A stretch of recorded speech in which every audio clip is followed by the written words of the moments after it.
नमस्कार, मैं डॉक्टर हिमानी पांडे स्वागत करती हूँ आपका यूट्यूब चैनल हिमान आयुर्वेदा में। आज हम जिस विषय के बारे में बात करेंगे वो है नींद का नहीं आना या फिर निद्रा नाश। हम उसको इंग्लिश में बोलते हैं इंसोम्निया। तो इंसोम्निया, निद्रा नाश बहुत ही आजकल कॉमन सिम ये बीमारी हो गई है। हर कोई कहता है, मतलब मोस्टली लोग कहते हैं कि हमें नींद नहीं आ रही है, हम क्या करें इसके लिए। तो आज हम उसी विषय में बात करेंगे कि हम इससे कैसे, हम इसके बारे में आयुर्वेदिक आपको बताएंगे क्या जो हमारे ऋषि मुनि हैं उन्होंने क्या कहा है, और कुछ हम आपको टिप्स भी देंगे। तो इसको पूरा वीडियो अंत तक देखिए, और अगर आपने हमारे चैनल को सब्सक्राइब नहीं किया है तो प्लीज़ सब्सक्राइब करिए और इसका पूरा लाभ उठाइए। तो निद्रा नाश एक आयुर्वेद में बहुत ही महत्वपूर्ण स्थान रखता है। जो हमारे अष्टांग हृदय वाग्भट जो ऋषि हैं उन्होंने कहा है, आहार शयन ब्रह्मचर्य युक्त्या प्रयोजिते, मतलब आहार, निद्रा और ब्रह्मचर्य को हमें अपने जीवन में युक्तिपूर्वक इसका पालन करना चाहिए। तो उन्होंने इसके कुछ कारण बताए हैं, जैसे वायु, विकार, काल और कार्य। वायु का अर्थ होता है कि शरीर में वात का बढ़ना।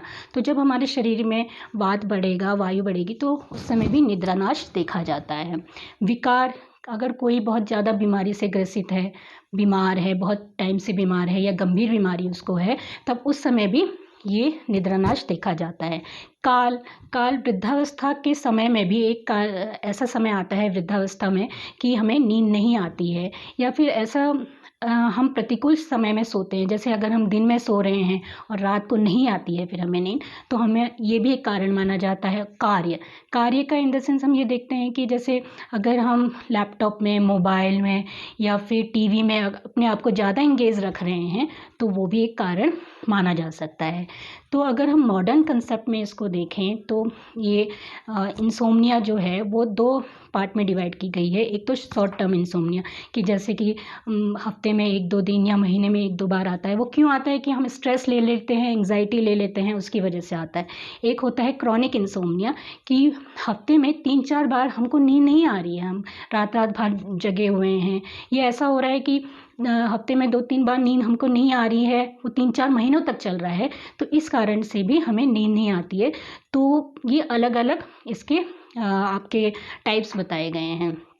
तो वैसे ही अब हम इसको मॉडर्न कंसेप्ट में देखें तो और क्या कारण हो सकते हैं, जैसे कि हमारे लाइफ में कुछ स्ट्रेस हैं, कि जैसे कुछ फाइनेंशियल स्ट्रेस हो गया, फैमिली मैटर्स का हो गया, जॉब का कारण हो गया, तो उसकी वजह से भी हमें नींद नहीं आती है। कुछ होते हैं एंग्जाइटी, कुछ ऐसे लोग होते हैं जो बिल्कुल दिल पे ले लेते हैं कि हमें ये काम करना है। जैसे कुछ होते हैं कि हमें ये सोचते हैं कि हमें ये कल सुबह ये काम करना है या हमें ये काम करना है, तो वो कैसे होगा, तो उनको रात भर नींद नहीं आती है। तो डिप्रेशन, डिप्रेशन भी एक कारण होता है। चिंता उनको लगी रहती है, वरीज होते हैं कुछ। दूसरा एक ये होता है प्राइमरी इंसोम्निया जिसको कहा गया है। उसमें ये क्या होता है कि किसी को भी कोई बीमारी नहीं होती है, कुछ नहीं होता है, बस वो ये कहते हैं कि हमको रात भर नींद नहीं आ रही है, ये भी कारण होता है। फिर होता है कि जैसे न्यूरोलॉजिकल प्रॉब्लम हो गई किसी को, जैसे कि पार्किंसन डिजीज़ होगी, सिजोफ्रेनिया, ठीक है, अल्जाइमर्स डिजीज़ हो गई, तो ये भी कारण होती है कि नींद नहीं आ रही है। फिर होता है जैसे कि आप ये देखेंगे कि किसी को एडिक्शन हो जाता है, चाहे वो चॉकलेट का हो, अल्कोहल का हो या ड्रग्स का हो, तो उसकी वजह से भी नींद नहीं आती है। कोई जो है किसी के शरीर में बहुत ज़्यादा पेन होता है, जैसे आर्थराइटिस के पेशेंट होते हैं, तो उनको रात भर नींद नहीं आती है दर्द की वजह से। कुछ होते हैं जिनको गंभीर बीमारी होती है, तो उनको बहुत ऐसी दवाइयाँ चल रही होती हैं कि जिसकी वजह से, साइड इफ़ेक्ट की वजह से उनको नींद नहीं आ रही है। फिर होते हैं हार्मोनल चेंजेस, मोस्टली लेडीज़ में देखा जाता है हार्मोनल चेंजेस, जैसे कि जब माहवारी शुरू होती है उस समय, या माहवारी जब बंद होती है उस समय, थायराइड जब बढ़ा रहता है हाइपरथायराइड में, उस समय भी देखा जाता है। प्रेगनेंसी के टाइम में भी हार्मोनल चेंजेस देखे जाते हैं, तो उस समय भी नींद नहीं आती है। प्रेगनेंसी के बाद भी हार्मोनल चेंजेस होते हैं, तो जब बच्चा जन्म ले लेता है उसके बाद भी मदर में हार्मोनल चेंजेस होते हैं, तो उसके बाद भी नींद नहीं आती है। कुछ ऐसा होता है कि किसी की नाइट ड्यूटी होती है, नाइट शिफ्ट होती है, तो रात को जागते हैं, तो कभी ऐसा होता है कि उनकी दिन में ड्यूटी लगती है तो फिर उनको रात को नींद नहीं आती है, तो ये भी कारण होता है। फिर ये होता है कि एनवायरनमेंट, आपका एनवायरनमेंट कैसा है, कि जिस माहौल में आप रह रहे हैं बहुत ज़्यादा नॉइज़ी तो नहीं है, तो इस वजह से भी नींद नहीं आती है। और फिर ये होता है कि अगर हम दिन भर, थकान हमारी बॉडी में लगी रहती है, कि हम जब दिन भर बहुत ज़्यादा जो है बिल्कुल हमें समय नहीं मिल पाता है रिलैक्स करने का, हमारी बॉडी बहुत ज़्यादा टायर्ड हो जाती है, तो उस सिचुएशन में भी नींद नहीं आती है। तो इस प्रकार से हम ये देखेंगे कि अब हमारे लिए गुड स्लीप, हमारे लिए अच्छी नींद कितनी महत्वपूर्ण है। अगर हम अच्छी नींद लेते हैं तो हमारी जो इम्यूनिटी है, हमारी रोग प्रतिरोधक क्षमता जो है वो बढ़ती है। हमारा जो मूड है वो अच्छा रहता है, हमारी एनर्जी हमें दूसरे दिन काम करने के लिए मिलती है। और कुछ हमारे जैसे शरीर में कुछ हार्मोन्स होते हैं जैसे कि ग्रोथ हार्मोन है, तो वो रात को ही ज़्यादा सीक्रेट होते हैं। तो अगर हम नींद प्रॉपर नहीं लेंगे तो हमारी जो ग्रोथ हार्मोन है वो भी कम सीक्रेट होगा। तो इसलिए हमें कम से कम 7 से 8 घंटे की रात की नींद लेनी बहुत ज़रूरी है। ये नहीं कि हम दिन में भी ले रहे हैं, रात में भी ले रहे हैं। तो दिन में जो सोना है वो कहीं कहीं पे आयुर्वेद में, वो हम उसका आगे वर्णन करेंगे आगे के टॉपिक्स में, कि कहीं कहीं पे दिन में सोना लाभदायक माना गया है, नहीं तो दिन में नहीं सोना चाहिए। रात्रि की ही निद्रा लाभदायी होती है। तो अगर हम अच्छी नींद लेंगे तो हमारे को ये फ़ायदे हो सकते हैं। अगर हम नींद प्रॉपर नहीं लेंगे, अगर हम रात की नींद नहीं लेंगे तो हमको देखते हैं, हम आप देखते होंगे कि चिड़चिड़ापन रहता है, थकान लगती है बॉडी में, जो हमारी रोग प्रतिरोधक क्षमता है वो भी कम हो जाती है। और हमें कुछ चीज़ें याद नहीं रहती हैं, हमारा कंसंट्रेशन, हमारी मेमोरी सब जो है कम होती जाती हैं। तो हमें नींद लेना, रात की नींद लेना, कम से कम 7 या 8 घंटे की नींद लेना बहुत ज़रूरी है। अगर हम अच्छी तरह से नींद नहीं लेंगे तो हमें क्या-क्या कॉम्प्लिकेशंस हमारी बॉडी में आ सकते हैं।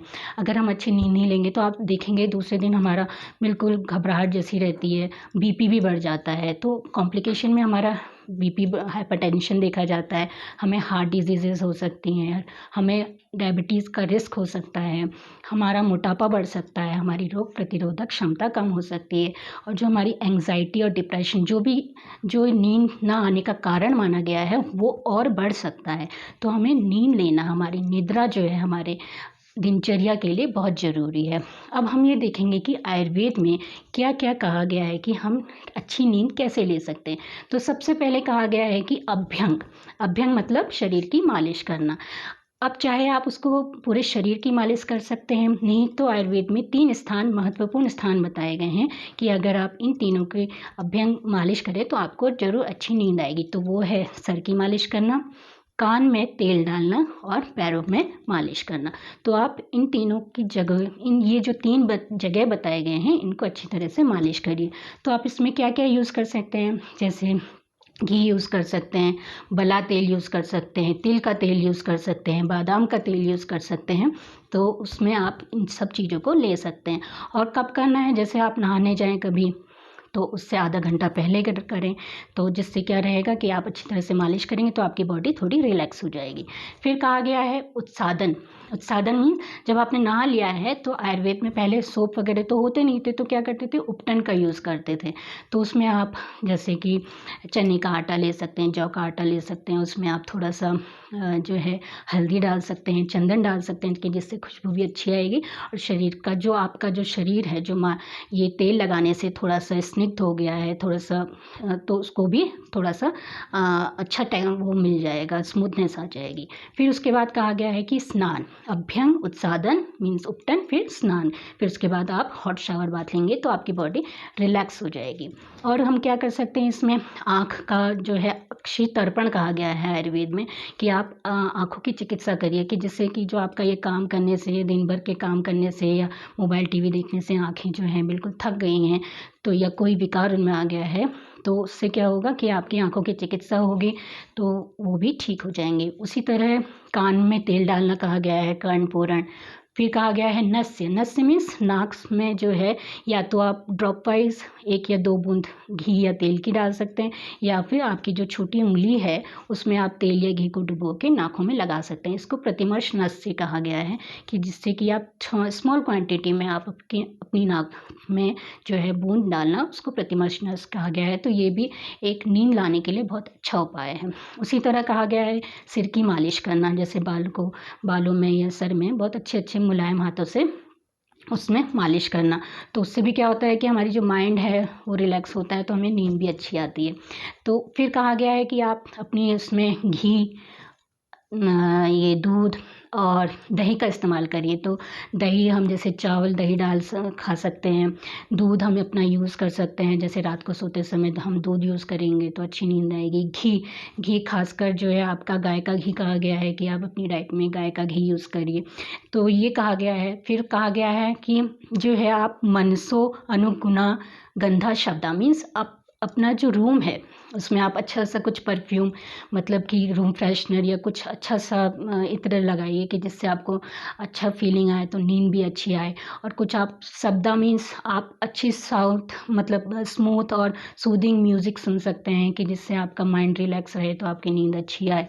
उसी तरह कहा गया है संवाहनानी मीन्स हाँ, जो है शरीर को धीरे धीरे हल्के हाथों से दबाना। तो उससे क्या होता है कि जो हमारे मसल्स हैं वो भी रिलैक्स होते हैं और हमारा जो वायु बड़ा होता है, जो वात बड़ा होता है, तो वो भी कम होता है। क्योंकि कहा गया है कारण में कि वायु भी एक कारण होता है। तो अगर हम मालिश करेंगे, पैरों को दबाएंगे, हाथों को दबाएंगे, तो उससे क्या होगा कि जो वात प्रकोपित हुआ है वो भी कम होगा।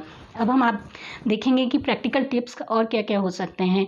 ये तो था कि जो हमारे आयुर्वेद में कहा गया है कि कैसे हम निद्रानाश के क्या क्या उपाय हैं कि हम कर सकते हैं। वैसे ही कुछ प्रैक्टिकल टिप्स हैं। तो जैसे कि हमारा जो लाइफस्टाइल है वो हमको चेंज करना पड़ेगा कि अगर हम दिन में सोते हैं तो वो हमें नहीं सोना है, हमें रात में सोना है। और हमारा जो टाइम है सोने का वो हमें फिक्स करना पड़ेगा कि जिस समय हम सोने जा रहे हैं और जिस समय हम उठ रहे हैं। अगर आपका एक टाइम है कि जैसे आप 9 बजे सोते हैं और फिर सुबह 5 बजे उठते हैं, अगर आप पहले सो जाएंगे तो आपको उस समय नींद नहीं आएगी। तो आपका जब फिक्स टाइम है तो आप उस समय बेड में जाएं और फिर उस समय उठें। फिर ये है कि जब खाना खाएं, मतलब जब रात को सोएं, तो उससे पहले हैवी मील नहीं लें, हल्का अपना डिनर करिए। और फिर या उसमें चॉकलेट, कॉफ़ी और स्मोकिंग, ड्रिंकिंग, इन सब को अवॉइड करें। और फिर क्या है कि जैसे हम जो है अपना जो बेडरूम है वो बिल्कुल डार्क रखें, मतलब अंधेरा रखें। उसमें ये नहीं कि टीवी भी चल रहा है, फ़ोन भी चल रहा है, वहाँ और लोग भी हैं तो आपको नींद नहीं आएगी। तो इसलिए उसको डार्क, कूल, क्वाइट, कंफर्टेबल रखें कि जिससे आपको आरामदायक नींद आ सके। और दिन भर अपने आप को बिज़ी रखें कि जिससे थोड़ा सा बिज़ी रहेंगे तो माइंड भी और बॉडी भी थोड़ा टायर्ड होगी तो नींद भी आएगी। और कुछ योगा की प्रैक्टिसेस होती हैं, योगा होते हैं, मेडिटेशन हैं, कुछ आसन हैं, ध्यान, इनको आप अपने जीवन में इस्तेमाल करिए तो निश्चित ही आपको अनिद्रा से राहत मिलेगी और आप अच्छी संपूर्ण जो आपकी लाइफस्टाइल है वो आपकी अच्छी रहेगी। क्योंकि नींद अच्छी रहेगी तो आपका दिनचर्या अच्छा रहेगा, दिन अच्छा बीतेगा तो आप प्रसन्न रहेंगे। तो इसलिए जो आपको ये टिप्स बताए गए हैं आप ज़रूर इसको फॉलो करिए। वेद में कुछ औषधियाँ हैं जैसे अश्वगंधा चूर्ण, जिसके बारे में हमने पिछली वीडियो में भी आपको बताया है। तो आप अगर उसके बारे में कुछ जानना चाहते हैं तो हमारा वो वीडियो आप देख सकते हैं। अश्वगंधा चूर्ण निद्रानाश में बहुत अच्छा काम करता है। उसी तरह ब्राह्मी बटी है, शंख पुष्प भी बहुत अच्छा काम करती हैं। कुछ औषधियाँ हैं ऐसी जो बहुत अच्छा काम करती हैं। तो अगर आपको इन विषय के बारे में, इन औषधियों के बारे में कुछ जानना है तो चिकित्सक परामर्श के अनुसार आप उनको ले सकते हैं। और अगर कुछ और भी जानना है तो आप हमसे कमेंट बॉक्स में आप लिख के भेज सकते हैं या फिर हमारे email ID himanayurveda@gmail.com में आप हमसे संपर्क कर सकते हैं। धन्यवाद।